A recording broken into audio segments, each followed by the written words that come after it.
And action! Hi everybody, it's me, JBR, coming at you in the Theater Thursday. As you know, every Thursday I do a movie review. This time I'm going to be doing Disney's Tangled. I wanted to do this movie because it was recently my birthday. Actually, my birthday was yesterday. And I wanted to do something that somewhat involves birthdays-ish kind of celebrations, whatever. And so I wanted to do this movie. If you haven't seen this movie, or if you don't know anything about it, consider this your spoiler alert. There it is. Okay. So, Tangled stars this princess. Her name is Rapunzel. But at first, she doesn't know she's a princess. The movie starts out, it tells like her history. So, they tell a story of how Rapunzel was born. There's a king and a queen of a kingdom, and they have their daughter. They're gonna have a daughter, Rapunzel, but before the mother can give birth, she actually gets really sick. So they actually start looking. There's supposedly, to legend, there's this golden flower that like can heal the sick and the injured. So people start looking for it, and people start to, like, because that's the only thing that they think can help her. But at the time, there's this woman. Her name is Mother Gothel. She's an elderly old woman, and she's been using the power of the flower to turn herself young again, like to keep herself young for hundreds of years. And so she hides it from people. But then, by accident, the people find it, and then obviously they kill it, and then they make it, sorry, that's the train, they make it into a tea for the queen to drink, and then it healed her. And so they have their baby daughter, Rapunzel, and that's what gives her her golden hair. And later that night, they launch a flying lantern into the sky to celebrate the daughter of the daughter's birth.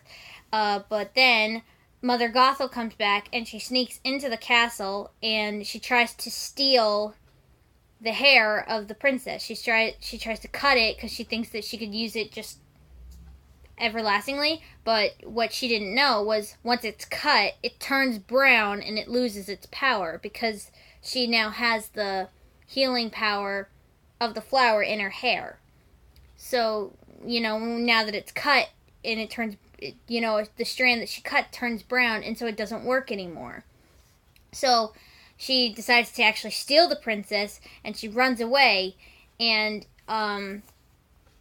she ends up raising Rapunzel as her own in a hidden tower, hidden from people and the public. And so, but, Rapunzel still, like, hopes, I think, for outside, even though she, was raised in a tower, she still hopes for outside, because she, is adventurous and stuff. And, every year on her birthday, they release thousands of those lanterns, but obviously she doesn't know that they're meant for her because she was an infant. But so she wants to go see the floating lights in person, but her mother never lets her. So finally, 18 years later, it's her birthday, 18 years, she's been in this tower, and she wants to ask Mother Gothel if she can go to see the floating lights. And then, obviously, Mother Gothel says no, because she wants to keep her in the tower to keep herself young, and I guess, in a way, she's entrapping Mother Gothel and whatever. So she kind of just, after an argument, she kind of just gives up, and she thinks she's never gonna leave and whatever. But then somebody actually finds her, technically, so there's this thief. His name is Flynn Rider. He's known throughout the land that he's bad, and so he's running away from the cops because he stole, actually, her tiara from when she was a baby. And he's running from the cops and this horse, and he ends up in the woods, and he ends up finding the tower from hiding away. And he climbs it to, to hide from the horse and the cops and whatever. And so, obviously, he runs into Rapunzel, and Rapunzel hits him over the back of the head with a frying pan. And obviously, this is like the thing that she thinks can prove Mother Gothel wrong when she says that she's like incapable of like keeping herself safe. So she wants to go show her, but then obviously Mother Gothel again yells at her saying, "No, you're not leaving this castle. I don't care what you say." So obviously she backs off. And then she asks Rapunzel asks her mom to get her these special paints that she knows requires a couple days journey to get. So because then she can manipulate the thief into taking her out of the tower. So then when he wakes up, she's like, "I'll make you a deal. I'll show you your satch," because she hides the tiara away. "You take me to see the floating lights and bring me back here in one piece, and then I'll give you back your satchel." And unfortunately, he has to make the deal because he can't, he wants that money from that the tiara will bring him. So obviously, it's her first time outside, and she's like, she's constantly going back and forth on how she feels about it. Like, she feels great to be outside, but she feels like such a bad daughter in a way because she's disobeying her mother, and she's never disobeyed her mother before, and she doesn't want her mother to worry, and she doesn't want to, break her heart and stuff like that. But, she still decides to keep going through with it, and she still decides to, continue her journey because, it's the only thing she's ever wanted. So, the thief, and she has a little pet chameleon. His name is Pascal. They go towards the kingdom, and they go out to, but they keep bumping into stuff. Flynn keeps trying to get rid of her, trying to, show her, I guess, what she's expected of outside, ruffians and thugs and dangerous things. And so he takes her to a bar called the Fluffy Duckling, and it ends up being a bar for thieves and stuff like that. And obviously they start to rough Flynn up, and she's like, "Hey, haven't you ever had a dream?" And then they all sing about things that they wanted to do, but they ended up being thieves. And then they sneak out because the cops come, and then they sneak out, but then obviously people continue to follow them through the hidden grounds and stuff. So they end up in a cave because the dam that was in the area that they were in burst because the horse knocked it down. So they end up in a cave, and the water is slowly rising. So they're kind of accepting that, Rapunzel shouldn't have done this, and that, that they're, I guess, in a way accepting that they're gonna die. And then Flynn looks to her because she says, "I'm so sorry, Flynn." And then he looks at her, and he thinks for a second, and he holds his breath, and he says, "Eugene." And she's like, "What?" And he's like, his real name is Eugene Fitzherbert. He's like, "Somebody might as well know." And she says, "I have magic hair that glows when I sing." And then he's like, "What?" And then she uses her singing ability to make it glow underwater so they could see if there's a hole, a passageway, and they find one. And then they sneak, and then they get out, and then she's like, he's like, "Why does her hair glow?" And then she's like, "Eugene, what? It doesn't just glow." And then so, because he hurt his hand when opening the passage, and so she wraps his hand in her hair, and he's like, "Oh, you're very quiet." And then she sings the song that causes her hair to glow, and then he unwraps it, and then his hand is all healed, and she's like, "Please don't freak out." And then he's like, I'm not freaking out. Are you freaking out? I'm just interested in the magic qualities your hair possesses. How long has it been doing that? And then she tells the backstory, and then he figures out that that's the reason why she's never leaves, because a gift like that, it has to be protected. She could be hurt. She could be killed for it. People don't know the power it possesses, And so, eventually they're starting to make a friendship, and then obviously Mother Gothel has been following them. So Mother Gothel says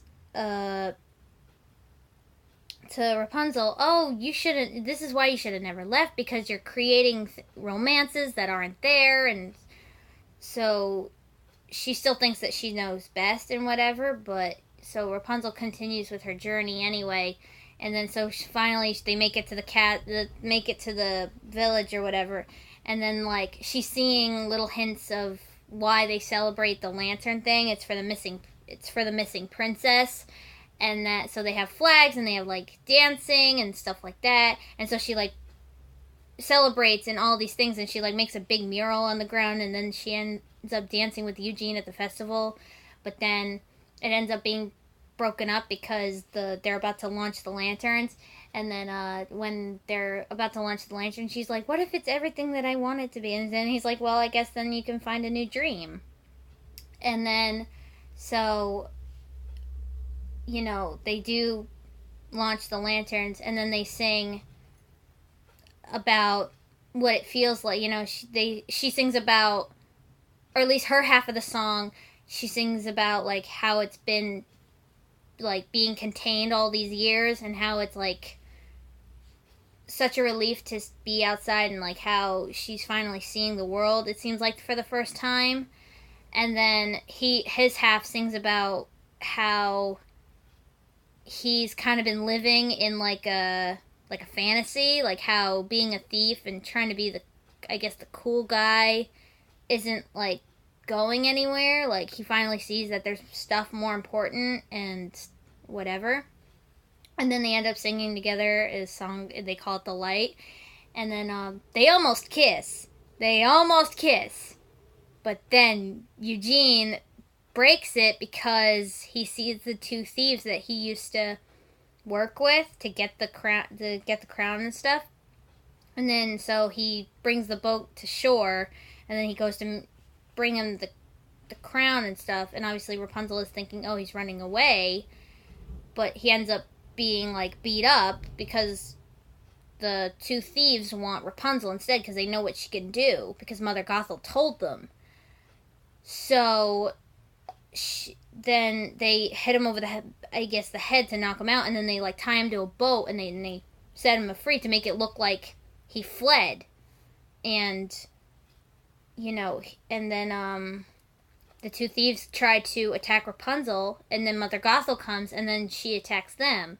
And then obviously through this whole experience, thinking that Flynn left, she thinks that her mother was right, that the world is cruel and it wants nothing. Once it sees, I guess, the littlest spark of sunshine, it like destroys it and it kills it.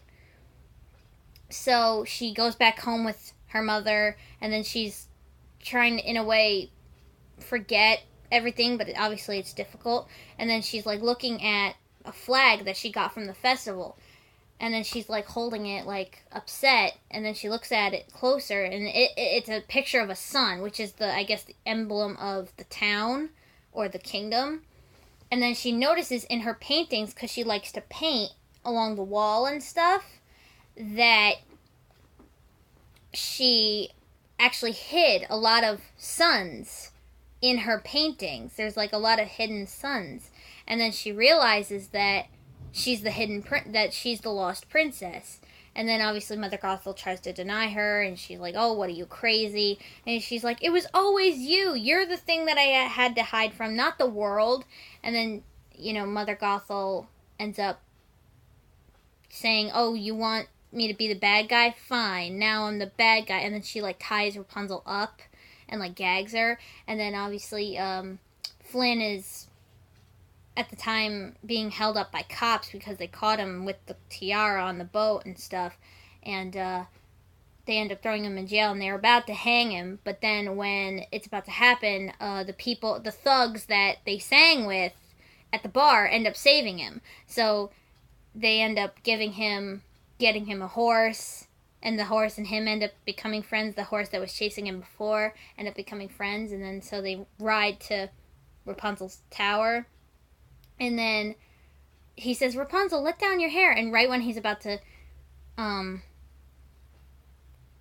climb, her hair falls down. And obviously you think it's Rapunzel. It's not. It's Mother Gothel tricking him. And so he's like, oh, I thought I'd never see you again. And then he walks in with her being bound and gagged. And then, Mother Gothel ends up sneaking behind him and stabbing him in the side. And then, obviously, I assume she punctures something because he ends up bleeding a lot. And so, when Mother Gothel's like trying to drag Rapunzel, she's like, oh, we're going somewhere where no one will ever find you again. And she's like, no, I won't stop. For the rest of my life, I will fight. She'll never stop trying to get away from her. But she's like, if you let me save him, then I'll go with you willingly. And then so Mother Gothel ties Eugene up, and then Rapunzel's like, oh, I'm so sorry. And then she goes to try to heal him, and he's like, Rapunzel, wait. And then he like strokes the back of like around her hair around her ear, and then she thinks he's gonna kiss her, and he takes a piece of glass that broke from the mirror that fell over from when Rapunzel and Mother Gothel were fighting before, and he slices and he cuts all her hair off, and then obviously it turns brown, and all her hair starts to turn brown, and obviously Mother Gothel's trying to like, no, and like pick it up and try to save it. Obviously it's not working, and he's like, what? And she's like, what have you done? And she turns old again, and she ends up like pulling her hood over her face because I guess she thinks she's ugly, and then Pascal like trips her, and then she falls out the window, and then she turns into a pile of dust. So she dies, and then obviously and then Rapunzel like takes a sigh of relief, like, and then she looks at Eugene, and Eugene is like all pale, and he's like dying, and she's like trying to make it like she touches her hair to his hand to her brown hair now, and she's like trying to sing, and it's not working, and he's like, Rapunzel, and she's like, what? And he looks at her, and he says, you are my new dream, and then she's crying, and then she says, and you are mine, and then he dies, and then she's still singing the song, and she cries, and a tear falls on his cheek, and then you see a little sun like rise out of the tear, and then a bunch of like lights and stuff like flowers, and I guess the magic of the True Love's tear and the song helped, because then his wound was healed and his like life came back into him, and he's like, Rapunzel, and she's like, Eugene, and he's like, have I ever told you I have a thing for brunettes? And she's like, Eugene, and then she like tackles him, and then they hug, and then they kiss, and then they go to the castle to meet the king and queen to say that she's the long lost daughter, and then the mother and the king and queen hug her, and then they're all hugging, and then they're like celebrating her, a mixture of I guess her coronation and like her coming back home and stuff. And then Eugene's telling the story of how like he stopped thieving and stuff like that. And then he's like, oh, I know what the most popular question is, did Rapunzel and I ever get married? And he's like, well, I'm pleased to tell you, and after years of asking and asking and asking, I finally said yes. Making it sound like she asked him, but he's like, all right, I asked her. And then they say that they're currently living their happily ever after. So, and then the movie ends, and it's really good. It's a really good movie. I think it has a good message of adventure, and like, sometimes obviously you never know what will happen if you go outside your comfort zone. So try new things. Why do you think I'm constantly doing new... Hold on 1 second. There we go. Why do you think I'm constantly trying new stuff on my show? It's basically JBR in a whole nutshell. Going outside of what you're used to. So since it relates to me in a lot of ways of trying new things and never knowing what you'll get, I'll give it a 5 out of 5, whatever. I recommend this movie for you and whatever. But that wraps up this video. If you have any suggestions, write it down in the comments, like and subscribe, and I'll see you guys in the next video. Bye!